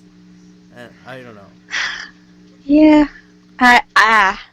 This stuff's not fun, but anyways, Princess Carolyn is a girl boss. Both somebody I relate to. She is Queen Carolyn now? I think. Just kidding. Yeah, fuck Princess Carolyn. She's Queen Carolyn, and I just think she's an amazing example of just maybe a more healthier version of the American dream, where it's it's not going to be fair the entire time you're in it. And there's nothing wrong with wanting both success and family and demanding it, She knows what she wants, and once she stops dealing with, the type of person who's going to keep using her and pretending he's going to give her that, she just her life blossoms, and it's like you don't have life doesn't end at a certain age. You can always demand change whenever. I mean, I'll put you this way, just to add to that point. My grandmother, after my grandfather passed away, my grandmother was like in her late 60s, no, maybe start to the 70s. And when she got on a dating app for older people, and she's got a boyfriend, and they've been together for years now, and it doesn't feel like it's been that long, but they've been together for years now, and It's never too late. you It's know, never too late. And I've had that conversation with my mom, and I've seen that same thing with her, where for a while she was so discouraged, like, my life's over, I did it, and there was things I would have liked to try. She always regretted not finishing college and stuff, and I was like, you know what, Mom, like, it doesn't matter, like, it's never too late. And I've seen that with her, where she's back to doing online classes, and she's been working hard to, like, make herself feel good. And and she's one of those people that are just, like, such an inspiration to me, because, she doesn't lose that young energy. She can both be wise and vibrant, and it's so amazing to see. And I've seen that, and I've seen, like, both of my parents be a lot happier since they, kind of went and both did a little bit more of what they wanted to do, versus just kind of being like, well, this is what we've done for so long, so this is what we're going to keep doing. They're both doing jobs they really like, and if that means, maybe a little bit more long distance and not constantly being with each other 24/7, that's okay, because the time you are with each other is a lot more special. And I think that's really cool. It's nice to know that, like, life doesn't have to be stagnant. And yeah. yeah. I like Team Princess Carolyn, fuck BoJack Horseman. I'm glad he goes to prison, and Princess Carolyn gets married to the perfect man and gets to have her daughter. And all of us gents in the real world need to start taking notes. Yeah. I want to, like, I don't know, I want to get different dresses she has in that, but it'd be really interesting to, like, her wedding dress is very interestingly designed. Every time I watch it, I keep having to decide whether I like it or not, but it's definitely beautiful. I like it. I'm going to look up and see what her daughter's name is, because this is going to bother me. All right, well, while you're doing that, I'm going to go ahead and start the next topic of conversation, since I think we're on the tail end of things now. So I mentioned to you that I wanted to talk about the new Superman comics that have been coming out, that are about not Clark Kent Superman, but his son, Jonathan Kent Superman. If you guys don't know, if you're still watching at this point, and I kind of went on a rant about how I think that in the last episode, about how, like, superheroes are always, when they tackle some real world problems. Oh, go ahead, Carissa. It's Ruthie. I knew it started with an R. Sorry, that was going to drive me crazy. It is all Anyways. good. It's all good. So Princess Carolyn's daughter's name is Ruthie. Ruthie. We'll remember. That's just a cute name. Ruthie. It is cute. I like that. Yeah. 10 out of 10. 10 out of 10. I agree. And she's a porcupine, you said? She's a porcupine. It's this cute little porcupine baby. It's so cute. You know what? You might have to, when you get a chance, you might have to get a plushie and have it, like, custom made or something. Well, as I said, my plan was to try to find, like, either a stuffed animal one, or try to find, like, a baby Talisk thing I could kind of turn into that, and then just put it in one of the like a baby outfit that she wears at some point in the show. But I haven't had any success. I didn't really realize how little toy porcupines there were until, like, I've been deliberately looking for a toy porcupine. But hey, if anybody finds something on, I don't know, eBay, Amazon, or wherever that is, yeah, just send me the link, I guess, because still looking. I mean, I'm definitely gonna work a little bit more on my Ghostbuster cosplay coming up next, but because I found a good end piece, and I'm gonna, like, get my patches off Etsy, because, support local businesses. I try to get as much as I can from eBay and Etsy, and not support conglomerates, but Makes sense. It's not always easy. Anyways, Superman. Yeah. So we're sorry. Yeah, we were talking about. Remember how I went on that rant last episode, where I was talking about how, like, I get annoyed with comic books in general, because, like, they use symbolism sometimes instead of just actually talking about the real world issue. Mm-hmm. So, and it was kind of funny because this week I came across this channel that I watch that talks about comic books, and it turns out DC was kind of already doing a story with that. Now they're doing it like in a future story, so it's not like it's the current timeline. I think it's supposed to be like, this is the future. And the future, and the idea is it's not like a Time Me episode. It's just talking about like, okay, it's kind of like how Batman Beyond comics are. It's just this is the future Man's story. This is the future Superman's story, and Jonathan Kent is the birth son of Lois Lane and Superman.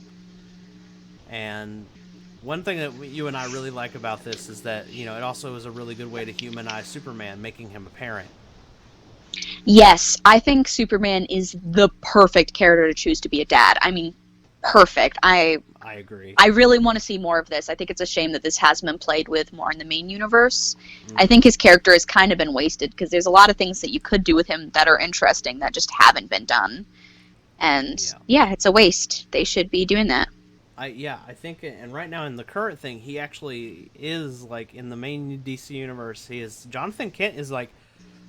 It's actually kind of funny because like there's a lot of things that are happening with Superman like that's kind of funny about the whole family dynamic, like we already know about his test tube son Connor. Yeah, with Lex Luthor. So and like Superman like deliberately ignores this one, and I'm like, you literally have a whole family dynamic and you're not including your other son, Clark. You're disappointing me. I feel like that could be a story in the future. Like I don't know if they've done it yet, but like that would be an interesting story if Connor became like the antagonist to Jonathan because Superman never accepted him as one of his. That would be a hell of a story, I think. Like you basically have two Supermen who don't like it, who are enemies because one of them's like, Dad never accepted me. He only accepted you. You know what I mean? Like, so. It could be an interesting story. I don't think Connor... I think it would be, but to be honest, I would much rather see just Superman being wholesome. Yeah. I feel like I've seen so many angsty stories in DC that I kind of want something that's not angsty, if I'm being honest. Yeah. That's just me, though. I think, on average, more people would want, like, what you're talking about. Yeah. I mean, I don't know if they'll do that or not. I mean, personally, I had this... You know what? I'll talk about this later down here when I need to cool down. I have this really fun storyline in my head with Jonathan and Connor, but I'll talk about it later. I want to get to the meat and potatoes of the thing that I was going to talk about. What I like about the story of Jonathan Kent Superman is they kind of touch on the whole thing of like why Superman never does more. Like if you notice, like when you're as powerful as Superman. And you'll notice, like, he just doesn't intervene on certain things. You know what I mean? And it always bothers me, like, that he never intervenes on certain issues. Like he doesn't get involved in wars. He doesn't get involved in, like, some of the bad things that are happening. Like, and, like, for example, in the one time that we've seen Superman stories where they talk about him getting involved in something that's a real-world issue, like we talked about the whole police thing, right, where Superman fights a bunch of police officers who are possessed by some alien something or other when he doesn't have any superpowers. Like, that was the one story they have where they have Superman dealing with a real-world issue. Come hang out with Mommy. What? Sorry, she's screaming. Yeah, Cece's over here just staring at me like... Paying attention to me. Either come up here or come up here. I don't want you screaming. You're gonna mess up the sound. Come here. They're all in heat again. Sorry. Yeah, it happens. Come here. Corona. He's being needy too. Come here. Come here. Sorry. It's all good. Loud. Kids, am I right? Kids. Well, now I got all the fur babies coming in. Well, better late than never, I guess. Yeah. But like, you know, like I was talking about how I was frustrated with that because I was like, it's like, why is it Superman has to fight because the cops are possessed by an alien or they're robot cops? Like, why are they not just humans who are doing bad things? And Superman has to deal with that. And when you're as powerful as Superman is, I feel like, and he doesn't act on those actual problems. He's only like, oh, I'm only here to stop supervillains or natural disasters or alien invasions. That's all they ever use Superman for. They don't ever really say, like, you know what I mean? And it's kind of that broader topic that we were talking about where superheroes don't ever, like, deal with our real world problems. You know what I mean? It's all symbolism. Well, that's kind of different with Jonathan Kent, Superman. So in the first issue, we see him, kind of criticize his dad and says, like, why didn't you do more? And then Superman answers, it's because I don't think it's my place to do this, because technically this isn't my planet.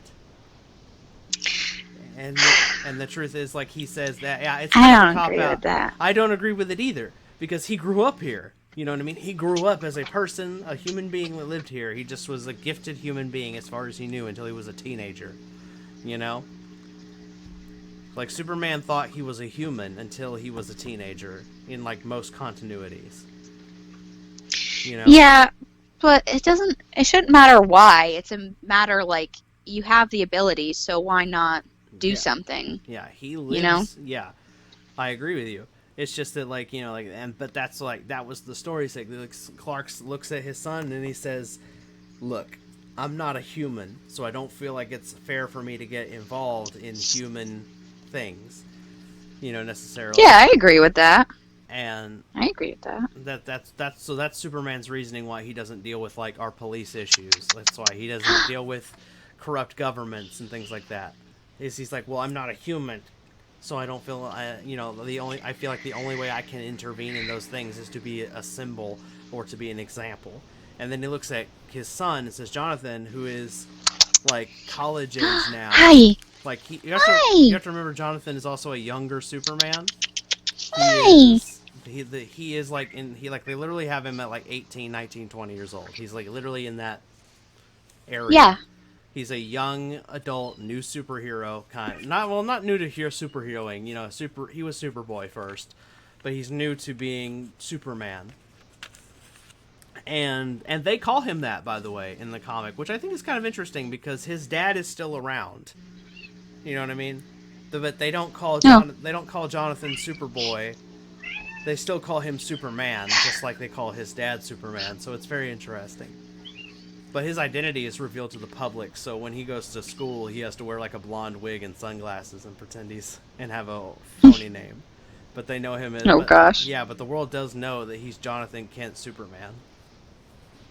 And, yeah, it's very interesting. But here's where I was going to say, like, here's where the real-world stuff kind of gets involved. There is another super being who is causing a fire in a forest, and the military is trying to kill him. And it turns out that he is a metahuman, which is like DC's equivalent to, like, mutants from the X-Men. It's just how they explain anybody who has superpowers. They're just like, oh, metahuman. And it turns out he's a metahuman who doesn't have control over his powers. And Superman looks at them and says, oh, there's no reason to kill him. I can see the fear in his eyes. He's not doing this out of malicious intent. He's doing this because he has powers and doesn't know how to control them. So he calms. It turns out his powers are connected to his emotions, and that's why the flames went out of control, because he had an anxiety attack. And then, of course, the military and the fire department made it worse because they showed up and started shooting at him instead of trying to calm him down. Right, yeah. So Superman does the smart thing, and he says, well, look, you can't hurt me. I'm fireproof.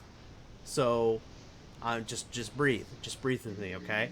And he kind of calms him down, and then the powers dissipate, and then the military guy walks up and, like, hits him in the back of the head with a gun. Doesn't kill him, but he knocks him out. And Superman looks at him and, like, why did you do that? And he's like, and you can see, like, Jonathan is, like, very angry on his face, like, you just hit him, and then the military is all like, I'm not going to take a chance on, you know what I mean? So basically, Jonathan in that moment almost gets into a fight with the United States military because they hit a metahuman. Good.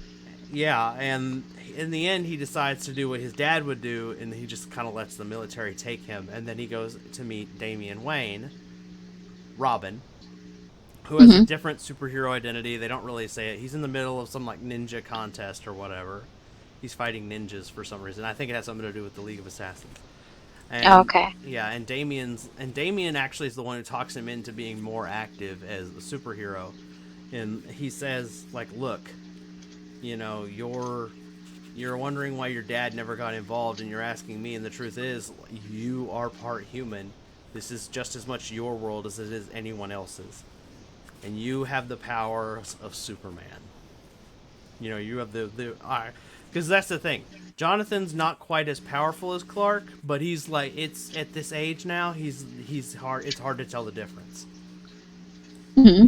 But that's the thing, is like, it's very interesting because because the way their whole conversation is, like Damian's pointing out, you have this power, you don't have to let these entities do these things. Like, you literally have the powers of a god. You literally can talk about climate change. You can talk about a government overreach. You can literally step in and say that this isn't okay, and you have the power to enforce it. Damian Wayne, Batman's biological son, is pointing out to Jonathan, Superman's biological son, because they're besties. And Hmm. it's like, I love that too. It's like father, like son. yeah. Only these two guys are like actual best friends. They're not like frenemy best friends. I don't know. Like Batman Yeah, and yeah. Superman have like a weird dynamic, but like that Damian and Jonathan just don't have. They have a more traditional friendship dynamic, I think. Hmm. Yeah. And Damian just kind of points out that, like, you're a person with Superman's powers. You literally have the human experience, and you have this power. So now that you don't have to stand by and let governments of any world, of the entire world, go too far on anything. And he does this by getting involved in rescuing some refugees from a fictional government. Because DC kind of has to, make up some things. And this fictional Yeah. government claims to be the most progressive society in the world. They're like the perfect place to be. And there are refugees who are escaping that world and from that country. And basically what those refugees are saying doesn't fit that country's narrative. So, and because apparently this boat of refugees has been calling for help, and no other country's government would send any help because they were afraid of making that country mad. So basically, I think it's a symbolism for like China or the United States or Russia, because those are like the three major superpowers. And if we Hmm. had people like running from those governments, refugees may not be willing to help those refugees because you don't want to piss off a superpower. Yeah. So, which is kind of a real world issue. And Superman says, nope, I'm gonna help you. And then he brings those refugees in that boat. He rescues the boat, and then he brings them to Metropolis. And his first words to those people are, "I'm sorry I didn't get here sooner." Because because this has been happening for a while. This boat has been at sea Hmm. for a while, and people have been, they've been getting through storms. Like, he actually has to rescue a boy who fell out of the boat and put him back in the boat before he got eaten by sharks. So, you know what I mean? So how many people did that happen to before Superman got there? You know what I mean? So he's just like, they're like, "Oh my gosh, you're helping us." And he's like, "Yeah, I'm sorry, I didn't get here faster." Because he's basically acknowledging his inaction has cost lives. Yeah. Which That's true. it's very true. Which is actually something that I think that Clark Kent's never mentioned, ever. Like, I've never seen a story, and I don't know if it doesn't exist. I'm just saying that as far as any stories that I'm familiar with, I've never seen Superman apologize for inaction. You know what I mean? Hmm. Because inaction has kind of been a little bit part of his MO. If it didn't involve like something cataclysmic, Superman just didn't really get involved. And this Superman, Jonathan Superman, seems like he's very different from that. He's like, "No, I'm not just going to be involved in things like apocalypse going to take over the whole world. I'm going to stop like corrupt governments too." So it seemed, and anyway, and when this is the final part of where this is where the whole comic book kind of ends. The police show up to arrest all of the refugees, and they put one of them in cuffs, and Jonathan laser visions the cuffs and destroys them. And he looks at the cop and he says, "No handcuffs. These people need help, not chains." And he's all like, "Well, Superman, we have protocols for these things." And he looks at, and Superman looks at him. Jonathan looks at this cop dead in the face and says, "I will destroy all of them," referring to the chains. So he just says, "All right, nobody cuff anyone. Let's get these people where they need to be." So basically, he scares the police into acting right. Basically. And I'm like, and then it turns out like there's like a whole nother like kind of I think another character they're setting up. He's gonna get you. Yeah. Oh, yeah. He's looking at me like, "How dare you?" This is like the third time I put him on the bed instead of. He keeps like shaking like he's getting ready to jump. I'm like, oh no, is he gonna do it? Yeah, he's gonna jump on the armchair right here. Is what he's Okay. gonna do. That's what he's been. I've doing. had my cats like full on claw me jumping, so it made me a little nervous. But anyway, sorry. Yeah, he just wants to jump on the armchair. He's the king. Yeah. But I think they're setting up a new superhero that's going to be part of like Jonathan's line of heroes, because like this person is like an intel type hero. Apparently, what they are is they're like an internet podcast that like exposes corrupt governments. Like that's their whole thing. And That's cute. yeah, it's kind of interesting, and it's like turns out it's one of Jonathan's classmates from the college he goes to. There you go. And he's like, "By the way, did you want your blonde wig back?" Because what was kind of funny is like earlier in the comic, when I mentioned, you know how I mentioned he has to wear like sunglasses and a blonde wig. Yeah. Apparently when he was going to the school, one of the kids showed up with a gun and was going to started to do a school shooting, and of course he's like, "Oh, on the first day of school, he has to go be Superman." And like literally in front of everybody, he has to like strip off and be Superman. And they're like, "Superman goes to our school," and he's like, "Ah." It's kind of funny, but it's like equally frustrating, I imagine. Like he finally gets to this fake identity so he can go to school, and he has to expose himself as Superman to stop this guy from doing a school shooting. And it's funny because they're like one of the classmates is like, "Are you really doing this?" And he's like, "It's too early to politicize this." And I'm like, the gun person, the guy doing the shooting says that. And I'm like, where have I heard that before? It's too early to politicize this. Like, and it's like, for those of you at home who don't know what I'm talking about, that's a very right-wing response every time there's a school shooting. Just in case anyway, so you see where I kind of like where this new Superman is going, because he's talking about school shootings, he's talking about the refugee crisis that that we're kind of experiencing and actually have been experiencing, and police brutality, all in the first. This all happens in the first issue. That's comic number 1. Touched on all these different things. So I'm really excited to see where this story goes, and it gives me a little bit of hope, because like, you know what I mean, like Superman scares the cops to acting right, and I'm like, I think that if the American public had a few more tools, a few laws, and and a little bit more loud outrage, I think the police could be scared straight IRL too. That'd be nice. I think a lot nicer than what we got certainly going on. Yeah.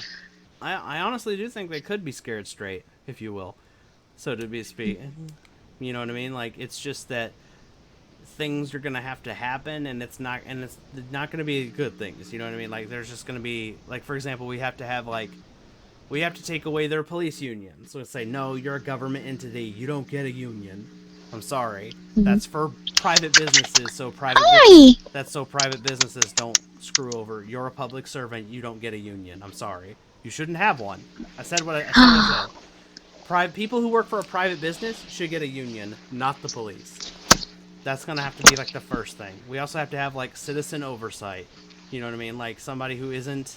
We have to have oversight for the cops. We need to have like a board of reviews who's just regular people, not, not somebody who's like, repping the police officers, like union reps for them. We have to, among other things. Also, and like when protesters, if you're gonna burn something down, like, like people talked about that Target or whatever. There was like, Yeah. You remember in 2019 there was a Target and Yeah, a police station. trust me, I remember. Do you mind? Sorry, I got bit too. I was trying to pet him. I didn't get bit. I got a jump claw on my hand, and it hurt. Don't you bite me, jerk face. He bit me when I was trying to pet him. There was a Target who got burned down, and there was actually another rally or riot or whatever. A police station got burned down. And I looked at the second one and I went, well, that one makes a lot more sense than burning down the Target, if you ask me. Like, because at least that one actually punishes the cops.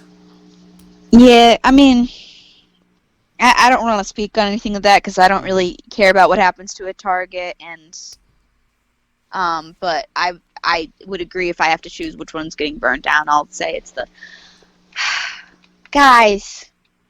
They want to play with the Police cords, I take department. it? Yeah, sorry.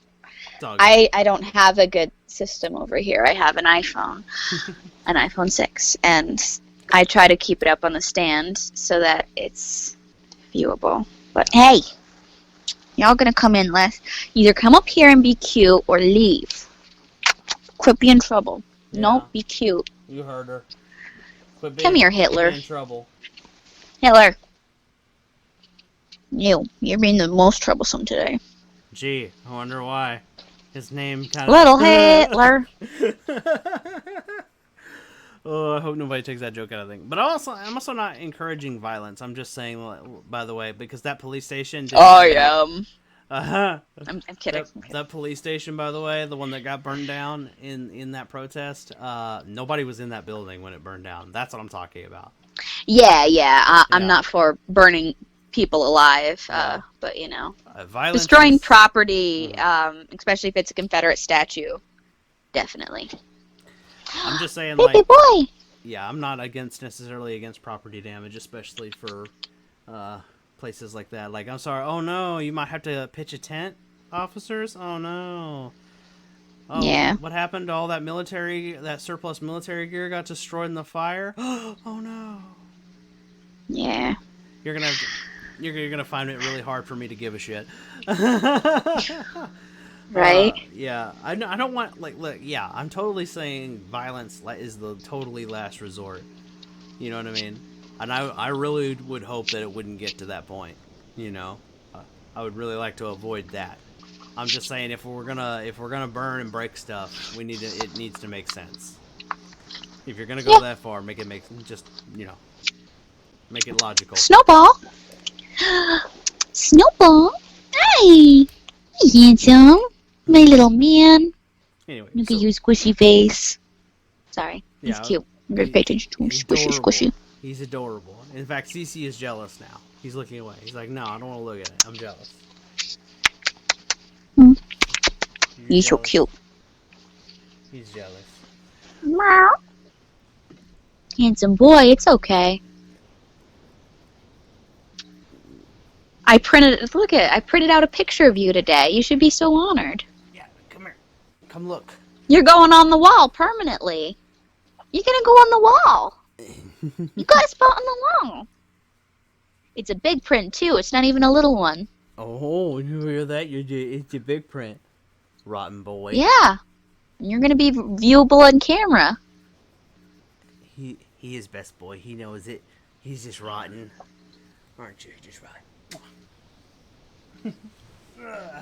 Anyway, so what do you think about that? Like, the whole thing? Like, do you think that comic books talking about these issues might definitely be a good way to see, like, change and all that stuff? I mean, yeah. Anyway, But yeah, that's just something that I don't. Haha. I'm actually really excited about seeing where that goes because like we're also getting a younger Superman. Like most of the time when we see Superman, we get somebody who's like like he's like a little bit older than I am. You know what I mean? Like he's like 35. He's like all put together, and you know what I mean.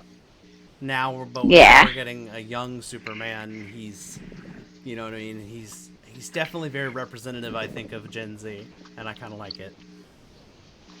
Could you stop? Polka Dot. You gotta stop. Chill. Chill for me. Chill. Chill. And I like that they're using Superman too. Like they're not using like, you know what I mean. Like usually when we see cops, especially the cop issue being put in comic books, like I said, they use like fake cops, or they have the superheroes like secretly working alongside them. Yeah. Like, and that's a mixed conception actually with Batman. Is everyone like says, oh yeah, Batman works with the police? No, he works with Commissioner Gordon. Like that, the whole point of that whole thing of them working together is the Gotham PD is just as crooked as the criminals, but Commissioner Gordon is like the one honest cop on the force. So he's my Charlie Swan. Exactly. So we are totally mixing references. Stop it. And it's even funnier because you're dressed up as Snow White. You know who played her his daughter? We're getting to some weird territories here. Yeah. Weird territories. That's all right. We're weird people. We mix and match things all the time. We've talked about DC. No. We've talked about Twilight and Disney movies. You're not behaving. And porn. And Princess. You know what? If we're talking about like maturing and not watching unrealistic things, I think porn is not a very good example of that. That's all I'm saying. Not a good example. It'll get there. I'm sure it'll get there eventually.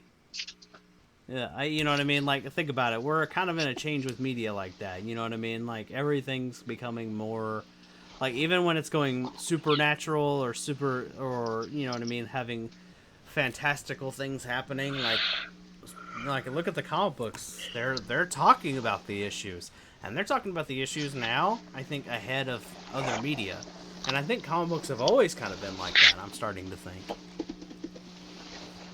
You know, I'm starting to wonder. Like, think about it. How many times did, like, superheroes in, like, more realistic stories, like, have you noticed, like, superheroes never stop a drug bust or whatever? They never get involved in, like, a drug sting or whatever, unless it's, like, a superheroic drug, like it's, you know what I mean, like something that gives you superpowers or something, and they're trying to keep dangerous people from getting them. No, I have seen an example of that in a comic book. It was the Red Hood one. But it was kind of, he's like an anti-hero, and he was like, oh, I'm gonna take over, and you're either gonna start only selling these drugs to adults, no longer to kids, or I will kill all of you. And they're like, yeah, right. And then he fights them and kills them. So that's the only example I've seen, but also I'm not a comic book reader, so. But it's also a very and he was meant to be like a... I was gonna say, but that's also like a very realistic, like, anti-hero type of thing. He's like, hey, look, I don't care if you're a drug user. I don't care. You want to tweak your consciousness? You do you.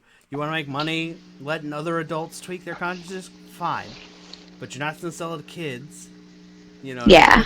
I think that's a fair line. And that ended up, the reveal in the end is that it was Batman's son who was, like, he thought murdered by the Joker and all that. Yeah. I don't know why they changed it in the cartoon movie they did. The Killing Joke was awful, and it was really disappointing because I was excited for it. Then it's like, oh, let's also have Batman hook up with the girl he was teaching and was the ex-girlfriend of his own son. Woo! I love when creepy men rewrite things. Yeah, the comic Stop books... ruining Batman. Comic books are kind of convoluted like that. Like, also, like, one thing you have to look at is, like, not all that stuff stays canon either. You know what I mean? Like, I love Batman, and I don't like when they rewrite him as a creep. Well, he's a good guy. Well, I don't know if that story's canon anymore, so... Doesn't matter. I don't like that somebody decided that was a good idea enough to the point where they put it in a whole ass movie. Well, it's so weird. The Hush comic is one of the best comics ever created, and then they just were like, Yeah, this really good concept that was made perfectly and everybody likes. Let's scratch everything about it that was good. And I'm like, what the fuck? DC has definitely had some ups and downs lately. I think that like not letting Catwoman reform and be part of the Bat family was a big mistake. Yeah, what the fuck is that about? Yeah, like the whole like, oh well, he won't be Batman anymore. What makes you say that he won't be Batman anymore? I mean, Can't let Batman be happy. He's gonna be angsty forever. and now they're having this whole Bat family comic, and I think that comic we talked about in that last episode is actually going to help get Batman and Catwoman where they need to be. I think in the long run. Yeah, Because they're perfect for each other. Yeah, I agree. And I also think that her, like one of the things that I think is like she kind of has like a need for adventure, and I think that's another thing that could motivate him to stay Batman if they need a reason. You know what I mean? Like sure, because like think about it, making a family of your own, I don't think is enough to like recover from that trauma and that visceral reaction he had. Like think about it, he saw his parents die when he was 8, and he had such a visceral reaction to it that it made him train his body, put his mind and his body through physical and mental hell so that he could be powerful enough to physically combat almost anyone. Like think about like half of Batman's rogues gallery have superpowers. Poison Ivy, Dr. What's his name? Mr. Freeze, Stop. Clayface, Bane. They either No. have superpowers No. or they have tools that No. emulate superpowers. So No. to me, Batman and Batman fights them. I mean, he fights people with special abilities all the time. And you're going to tell me that this person who went this far is just because he found love and created a family, that it would motivate him to stop being Batman? It makes no sense. No. Sorry. They're being brats. I was wondering how my underwear got downstairs yesterday. Now I know. They've been playing with it. That's one way to put it. Yeah. Dragging it all around the house, my clean clothes. Anyways. I'm sorry. I love my babies. I love my babies. I love my babies. I love my babies. I love my babies.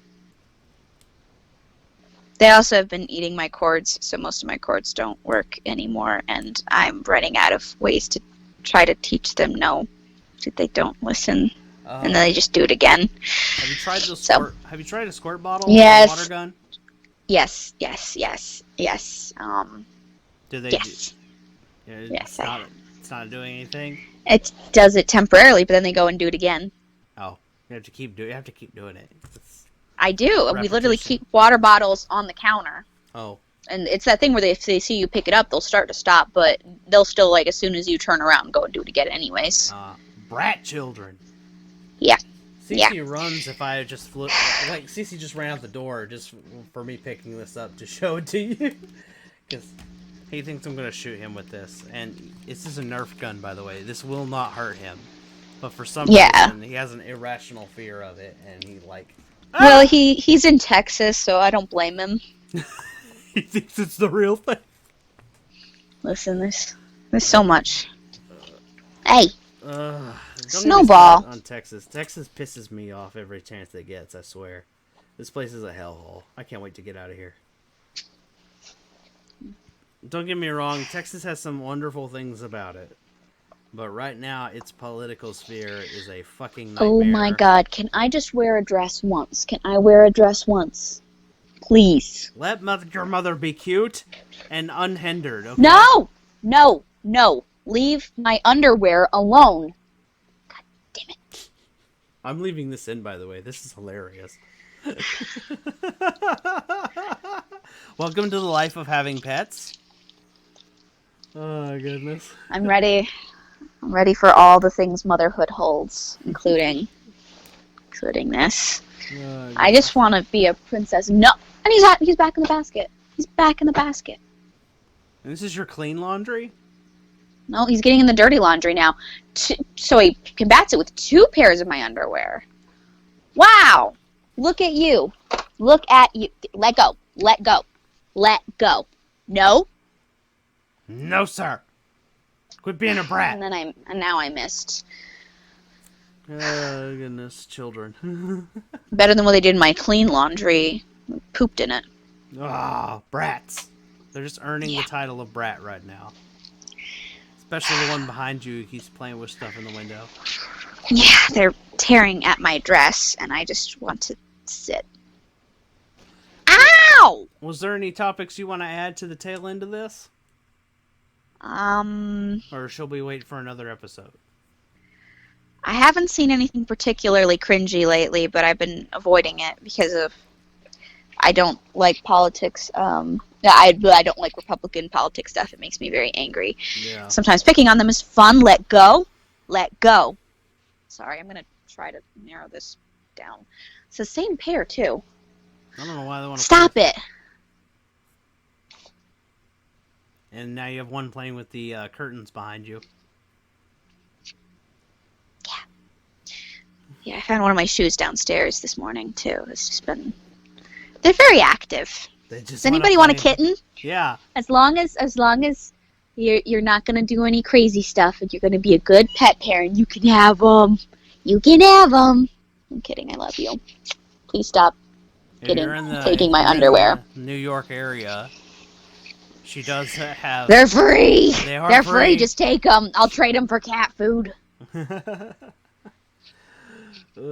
Alright guys, well if you've made it to this far in the video, I just want to say thank you for listening to all that. I'm sure Carissa was probably tired of me talking about Superman about halfway through. So thanks I love Superman. So thanks for being a good sport. Can you stop? And all that stuff. If you're new, consider subscribing to the Nerd After Hours. Me and Carissa do this once a week where we get together and we talk about a variety of topics. And if you want us to talk about a topic, make sure you leave that in the comments below. I just want to show you. I have the wedding comic. Where they found it at Ollie's. Where DC messed up and did not have Batman marry Catwoman. DC writers, you messed up. I said what I said. It's not right. But isn't this picture so gorgeous? I love this picture. It's so poetic. Anyways. Yeah. Well, like and subscribe. Links to our social medias will be in the description. And we'll see you in the next episode. He has him again.